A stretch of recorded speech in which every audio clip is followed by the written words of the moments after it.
Hi everyone. This is Tanya Singhal, a BTech third year student, and today I'll be taking you through a journey of data pre-processing. So we'll begin now.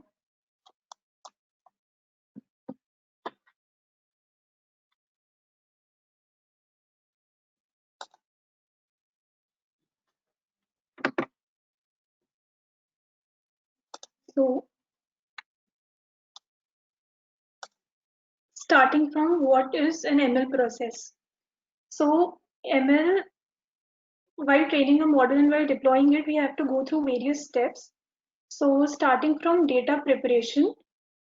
So the data which we have, the data set is not basically the data set which we can use. It can have noise and inconsistent data.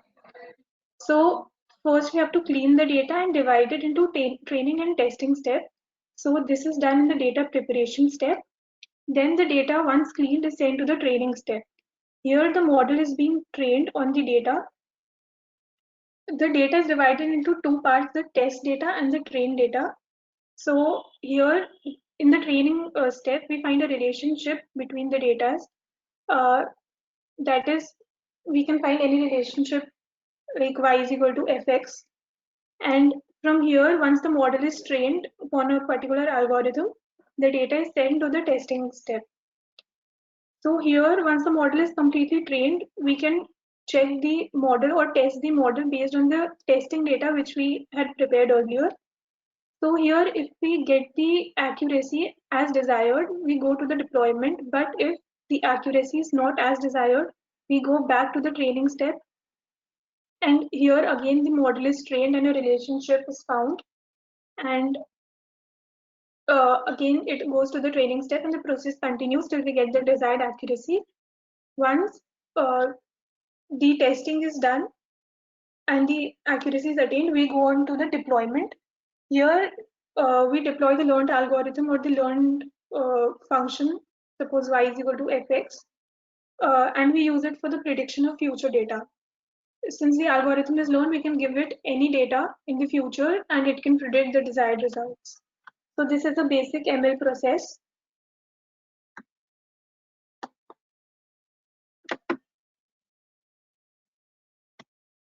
Now starting with what is data pre-processing. So data pre-processing is a technique which is used to transform raw data into useful and efficient format. Real-world data is often incomplete, inconsistent, and or lacking certain behaviors or trends, and it is likely to contain many errors. So if you see in the real world, we have lots and lots of data. Almost everything we do is a data. If we like a post on some social media platform, it is a data. If we share a post, it is a data. So everything is a data. And the data always, it is not necessary that it is in a efficient format. Many times it may have particular errors or various fields might be incomplete. So to transform it into an efficient format, we use data pre-processing. So here it is a method to detect and correct the incomplete and inaccurate data by replacing and modifying some parts of it.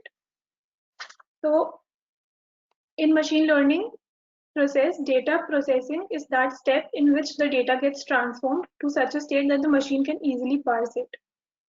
So taking a very basic example, suppose we are listening to the FM radio, and at times when the signals are not clear, we get a lot of disturbance at the back. This disturbance does not help us to listen to what the actual audio says. So we are not able to attain the full information which it is trying to deliver. So similar happens in our data sets where we have a lot of noise and a lot of inconsistent data that can take over the important data. So we use data pre-processing to clean it. So why data pre-processing? In real world data are generally incomplete. Data is often taken from multiple sources which are normally not too reliable and in two different formats. More than half our time is consumed in dealing with the quality issues when working on a machine learning process. So if we see, the data is taken from various sources and not all sources are reliable. So due to this, we need to pre-process the data, and also many times our model may be trained very nicely, but the data which we are using is not up to the mark or it's not properly cleaned.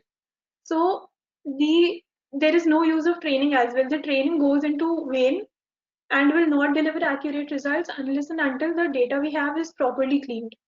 So that's why data pre-processing is important. The third point is it increases the efficiency of data. So if in a model we use an uncleaned or unprocessed data, and if in the other model we use the processed data, the processed data model would of course lead to a better and accurate result. So these are a few points that why we need data pre-processing.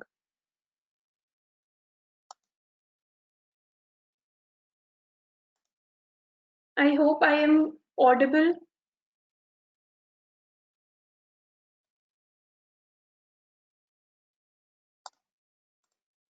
So now going to main steps of data pre-processing. So data pre-processing can be divided into three major steps: data cleaning, data transformation, and data reduction. So data cleaning is basically a process in which we find the inconsistent data or the missing values and resolve them. So the data might have inconsistency or noisy data or outliers. So in data cleaning, we try to remove all these problems and a cleansed data is produced. Data transformation, it deals with the rescaling of features to avoid biasness. So at times, these scales are very much different. Like suppose we have an example of age and salary.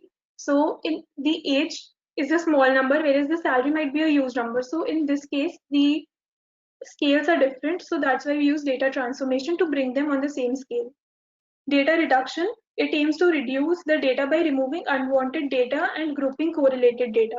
So we might have very complex data with huge number of dimensionalities. So to reduce the dimensionalities, we use data reduction. So now moving on to data cleaning. The data can have many irrelevant and missing parts. To handle this, the data cleaning is done. It involves handling of missing data, noisy data, etc. So it is very rare that in a data set, all the fields that we require are present. In most of the cases, there are there is some data which is missing. So in this case, we use data cleaning. So the missing data, this situation arises when some data is missing in the data set. It can be handled in various ways like ignoring the tuples, filling the missing values by taking mean, median, etc. of the data in a particular row. So seeing the first point, ignoring the column or removing the row or a column, this can only be possible if we have a huge set of data.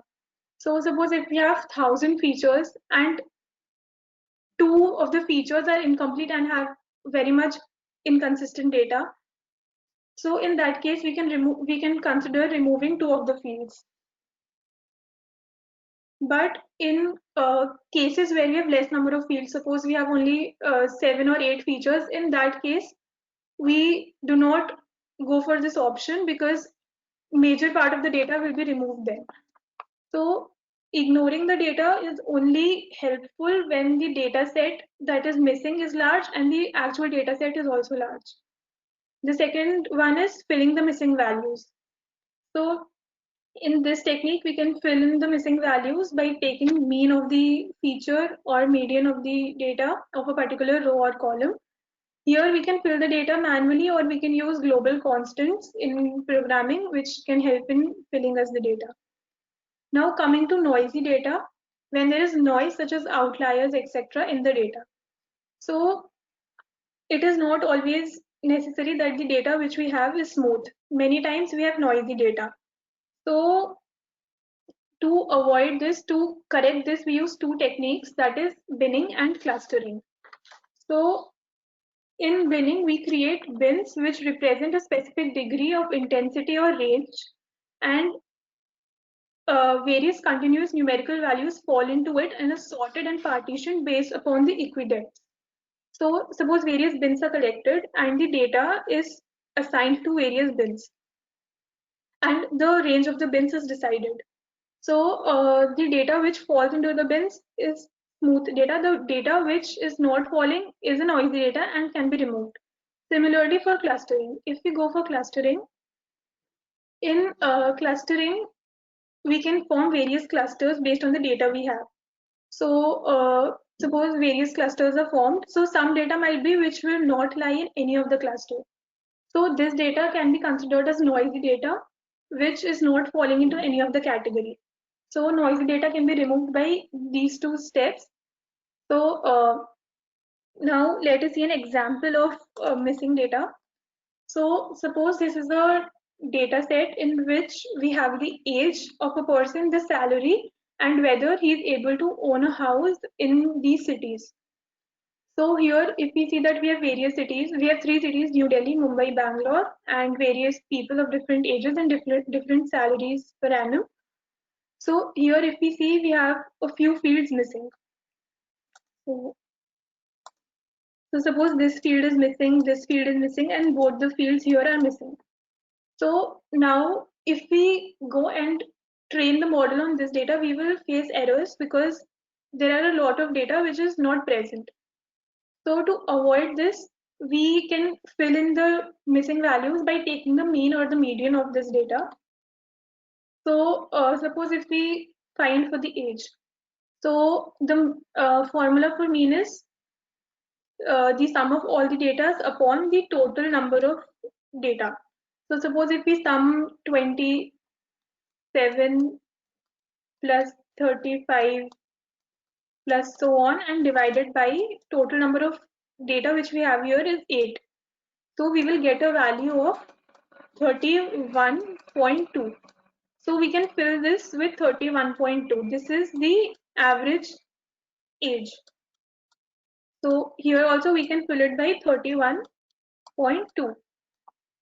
And suppose in the salary column, we can do the same thing. We can take the average of all these values and we can fill in the result here where we have missing value. So if we do this, we get an average salary of 11 lakhs. So we can fill in the data here. So uh, we can do this for the median also. Suppose here we have taken mean, which is the average value. Median is the middle value. So if we take median of age and salary, so the median of age would be somewhere around 30 and the median of salary would be somewhere around 10 lakhs. So we can go for any of the options to fill in the data. So suppose here this is a small data. So we are required to fill these two blanks here. But if this would have been a very large data, we could have choose to ignore this because both the fields here are missing. So if a data in which the maximum fields are missing, we can choose to ignore it in a large data set. Since this is a small one, we chose to fill in the values. So this is what we do for missing data.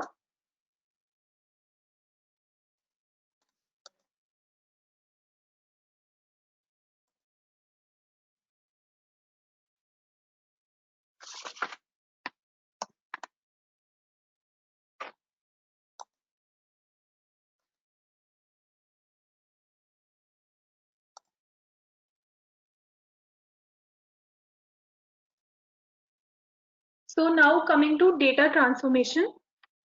So a major part of data transformation is feature scaling. In feature scaling, if feature in feature scaling, we scale the features on a same scale.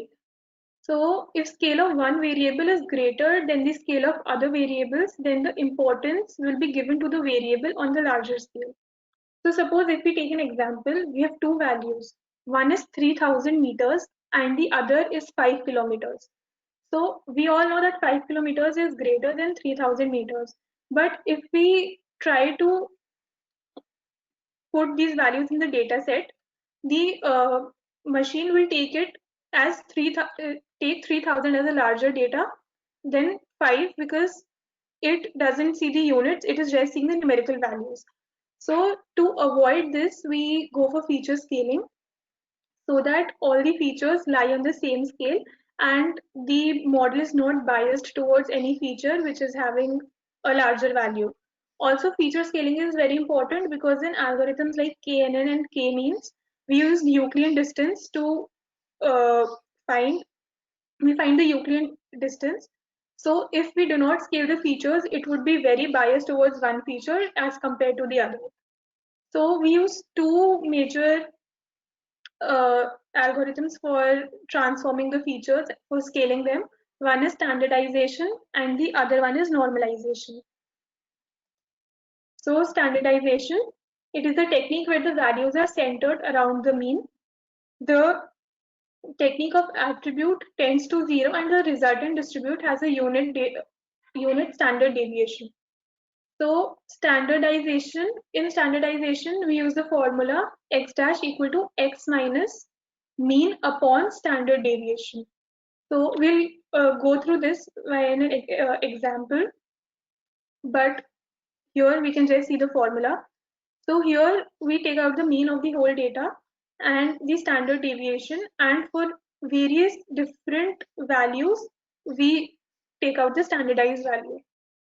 So if we see the graph here, the mean is mu and sigma is the standard deviation. So as it reads, the standard deviation tends to 1 and the mean tends to 0. So this can be seen from the graph. It is basically a standard normal distribution graph, which we also call a bell curve. So it is based on that logic. So if we go to normalization, normalization is a scaling technique in which values are shifted and rescaled so that they end up ranging between 0 and 1. This is also known as min-max scaling. So in standardization, the values can be from one point to the other, like suppose from minus x to x. Here, the values are always positive and they range between 0 and 1 in normalization. The formula for normalization is x dash equal to x minus x min upon x max minus x min.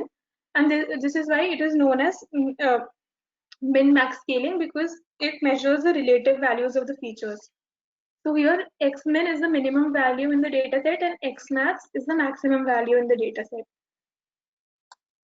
Now seeing an example here for standardization and normalization. So we have a column of age, and now if we standardize the value, we use the formula there, we find the standard deviation here. Here we find the standard deviation, which is given by sigma, and we find the mean of the data. The mean is the sum of all these values, the sum of all these values upon the total number of values, and standard deviation is the square of, is the under root of variance. So both of these values are found and they're put in the formula, that is x dash equal to x minus x mean upon sigma. So suppose if we take for 47, so 47 minus the mean of the data. So the mean was 38 when I calculated, upon the standard deviation here is 10.68. So if we calculate it, we get this value. So if in standardization, you see we have negative values as well as positive values. So it ranges from minus x to x. Now coming to normalization, here we had the formula x equal to, x dash equal to x minus x min upon x max minus, sorry, I'm not able to write with the tool, x max minus x min. So here if we see the minimum value is 21 and the maximum value here is 50. So we do it like x equal to, if we find for 47, 47 minus 21 upon 50 minus 21. So this is how we find the normalization. And here the values lie between 0 and 1. We do not have any negative value, we do not have any value which is greater than 1. So if we just look at the graph here, this is the actual data which is scattered all around. It can have any range. After normalization, the value lies between 0 and 1. So in normalization, the value is lying between 0 and 1. In standardization, the value can lie from minus x to x, and here also x and minus x. So here the value can lie from minus x to x, and here the value is from x to 0 to 1. So the only difference in standardization and normalization is the libraries which we use for coding. Rest all is the same. You can use any of them to scale your data.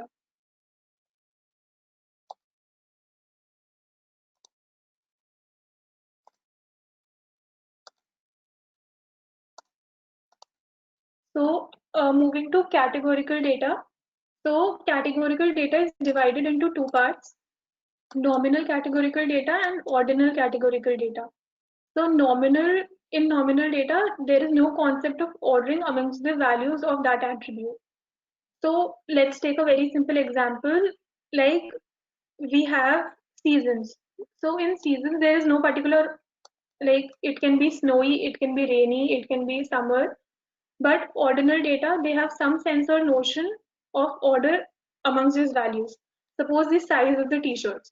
So they go from XS, S, M, L in that way.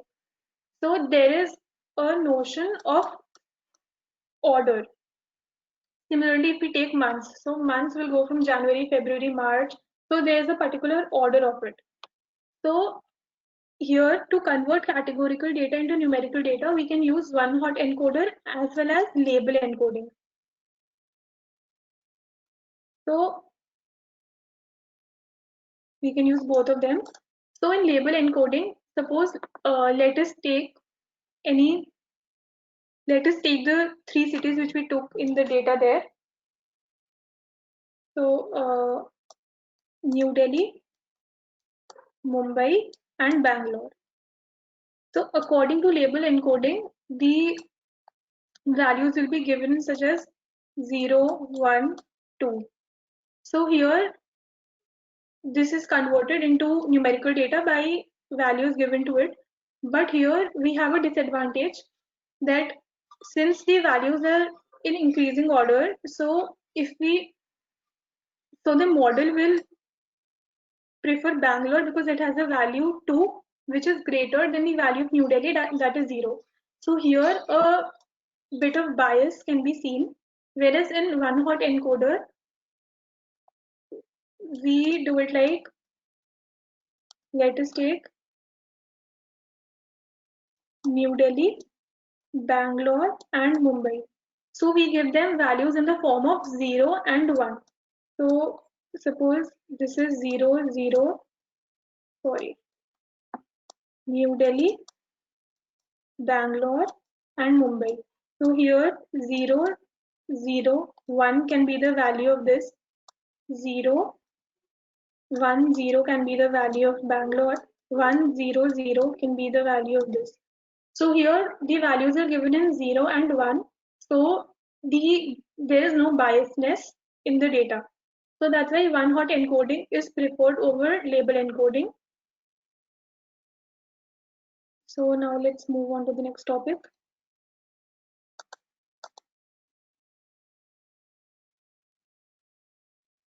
Also, here in one hot encoding, we need, like suppose we have 5 data, 5, like suppose I add Kolkata and Hyderabad here. So we'll have to have 5 columns here to represent it in numerical format. So we can also use binary encoder where we can give them a binary value. So 001 in binary stands for 1. 010 in binary stands for 2. So we can give them a binary value which will not even, which can limit the number of columns and also won't result in bias.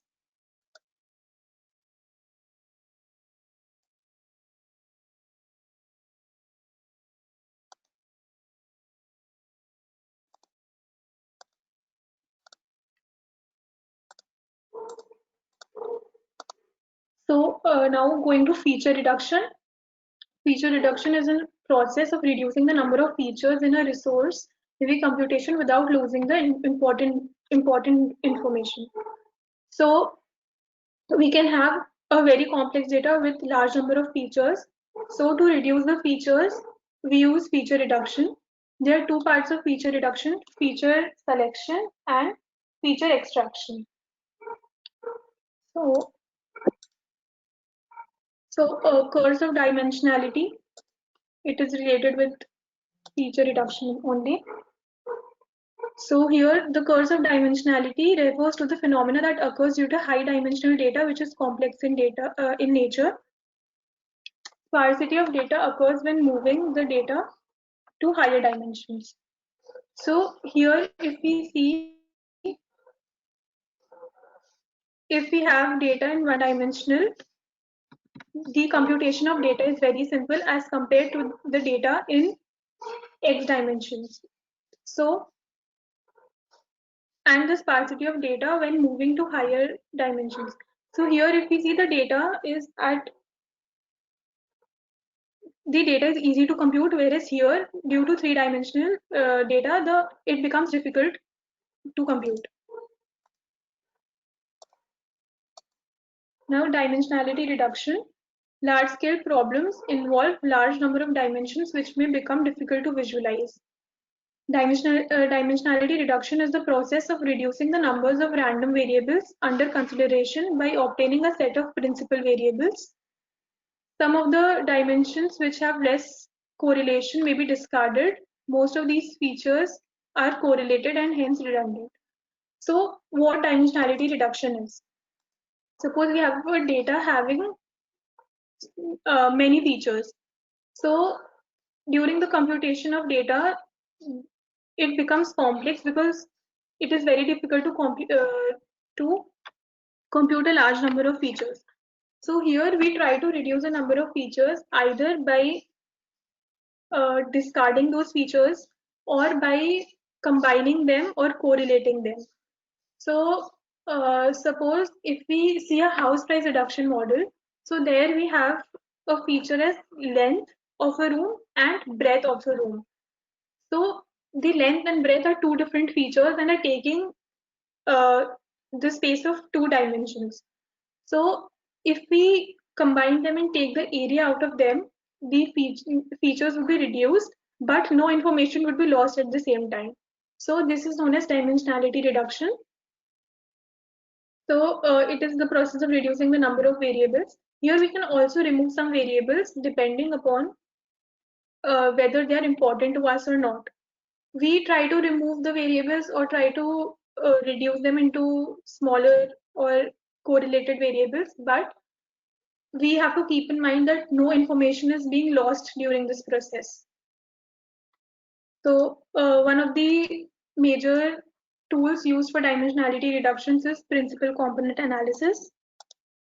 So coming to principal component analysis, PCA is a statistical procedure that enables to identify correlation and patterns in a data set so that it can be transformed into a data set of lower dimensions without loss of any important information. As seen earlier, PCA is a statistical procedure that identifies correlation between the data sets and transforms into a into a data set of lower dimensions. As already seen, we have given an example of breadth into the length and breadth and area. So here the first principal component accounts for as much of the variability in the data as possible, and each succeeding component accounts for as much of the remaining variability as possible. So here when we find the component, the first component accounts for the maximum variability in the data, and the succeeding components, the variability keeps on decreasing. So this is PCA. So it basically also finds out the patterns between the data so that you can combine them. So that was the presentation for today. Now I'll be running you through a small code.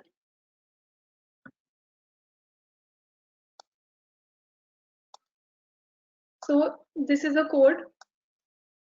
So here the data set which we saw there, the city, age, and salary data set, there here we first list the libraries and import the data set here. Once the data set is uploaded, we try to convert it in the matrix form. So the data is converted into two matrices, one having the data like the city, the age, and the salary. The salary here is given in lakhs, that's why it's written like that. And the second matrix will consider the whether the person is owning a house or not. So here, if we try to handle the missing data, we have missing data here. This is a missing data, this is a missing data. We have a few missing data here. So we will try to uh, import this library, simple imputer from scikit-learn. So here we try to find the median. So while finding the median, we use a simple imputer strategy as median. We can also change it to mean, whatever we are finding. So if we find the median here, the missing data was here and here. So if we see the median age becomes 30, so it has been replaced here and here in the case of two missing values, and the median salary becomes 10, so it has been replaced here and here. So this is how we fill in the missing values in a data set. We can do it either by mean or by median. So this is encoding categorical data. So this is the label encoder, in which we assign various values of 0, 1, and 2 to various attributes. Suppose New Delhi is given a value of 2, Mumbai is given a value of 1, Bangalore is given a value of 2, sorry, 0. So various values are assigned to various cities so that we can we can convert the categorical data into numerical format. So here we have done that, and to convert yes and no into categorical into numerical format, we use 0 and 1. So yes is 1 and no is 0. And here it is a small code for to split the data into the test data and the train data. So here we import the library of test train split, and the test data is 0.3 and the train data is 0.7. That is 70% of the data is there for training and 30% is there for testing.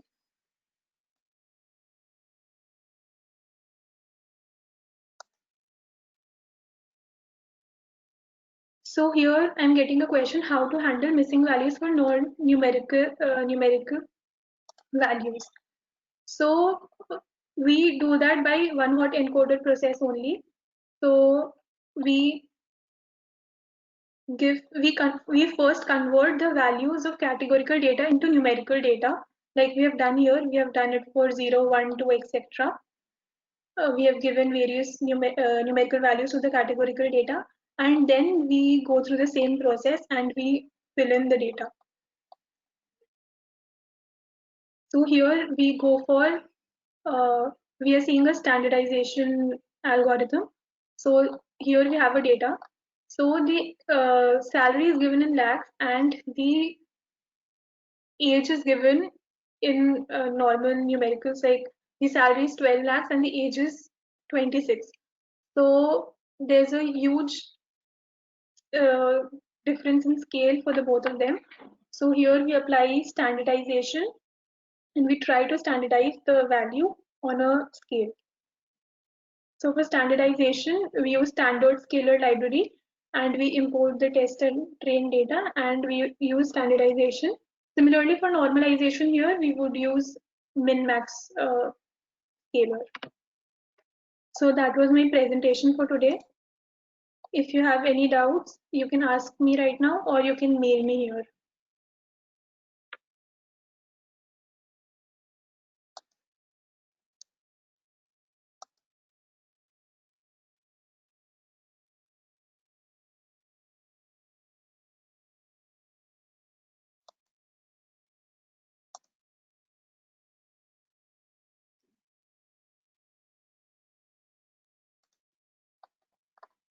So here someone is having a confusion between labeled encoding and one-hot encoding. So here we are using this as labeled encoding because various labels of 0, 1, 2, etc. are given to the data here. In one-hot encoding, we will write these data. We will write this data in the form of zeros and ones. So suppose New Delhi and Bangalore and Mumbai. So according to labeled encoder, we have got suppose 210, but according to one-hot encoding, we can write it as 001, 010, 100. So here, if we have the city as New Delhi, so the 1 will be here and similarly.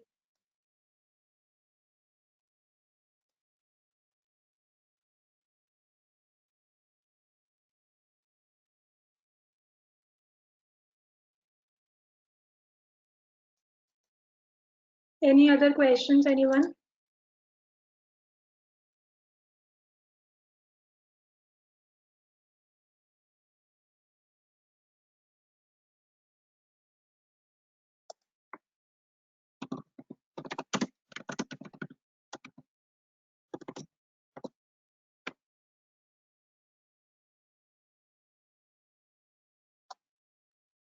If you have any questions, you can mail me here or you can ask me right now regarding anything in data pre-processing.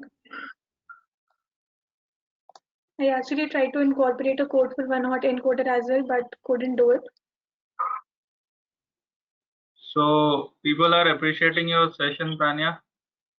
Good session on basic. Thank you. Thank you for really good presentation. Very well answered.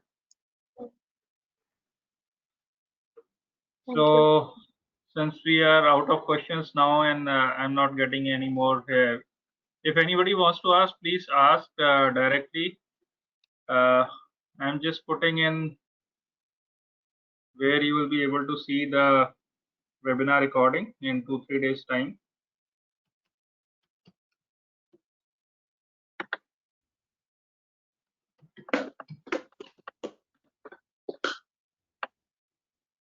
So I've shared the link where all of you will be able to see the recording again in 2-3 days time. Any other questions if you have? Now is the time, otherwise we'll close it for now. If suppose you're going through the topic in near future and you have any doubt regarding it, you can mail me here. I'll be happy to help you. So Tanya, can you please explain slide 14 on reduction of dimension? Slide 14. Right. This slide. So here, yeah. Just a moment.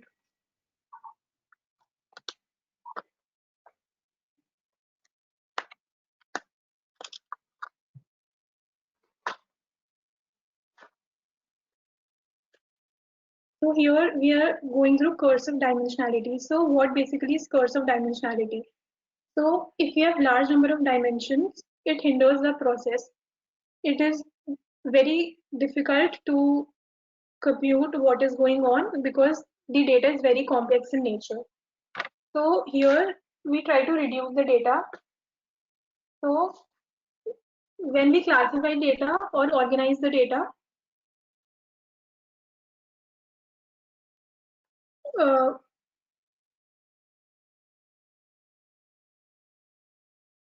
so here if we see this is in 1 dimension, this is in 2 dimension, and this is in 3 dimension. So here the issue of sparsity occurs. So the volume of space represented grows quickly between in the three of them. So here, if we see, the data is concentrated in this particular point only. Like the data is concentrated here only on one axis. In the second one, in the second figure, the data is concentrated on two axes, that is x and y axis, and here the data is concentrated on three axes, that is x, y, and z axis. So the volume of space representing this data increases, and it cannot keep up with and hence the problem of sparsity increases. So that's why we try to use small number of dimensions, although high number of dimensions give us a better result because it can help in very accurate coding, but many a times it results into complex data set which is difficult to compute. So we try to correlate the data and the data functions so that the properties are not lost, as well as we can, you know, train the data on a simpler data set.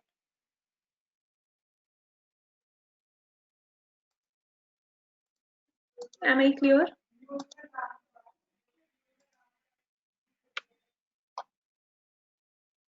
He's saying thanks for the explanation. I have another one here. I've sent you another one there.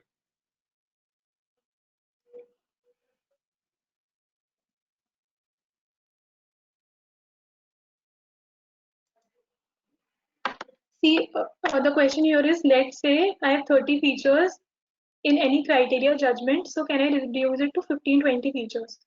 So just a moment. Yeah. So if we see here, we have two parts of feature reduction. One is feature selection and the other is feature extraction. So if you have such features, like feature selection is something in which you select the features based on how they are correlated to each other. So if your features are well correlated, then you can definitely reduce it. But if they're not, suppose if I'm having area and length, I can reduce it into, sorry, if I'm having length and breadth, I can reduce it into area. But suppose I'm having a data which is not correlated to each other in any way. So in that case, it is difficult to reduce the data set by such a huge difference. So I hope I'm able to make it clear. You can drop some features there which are not important, but the correlation depends on what kind of features you're having for your data set.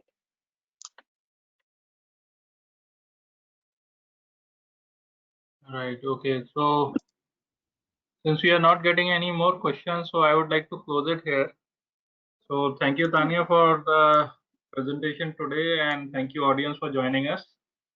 Hope you all keep safe and sound and keep attending our sessions and upskilling. Thank you and have a good night. Thank you so much.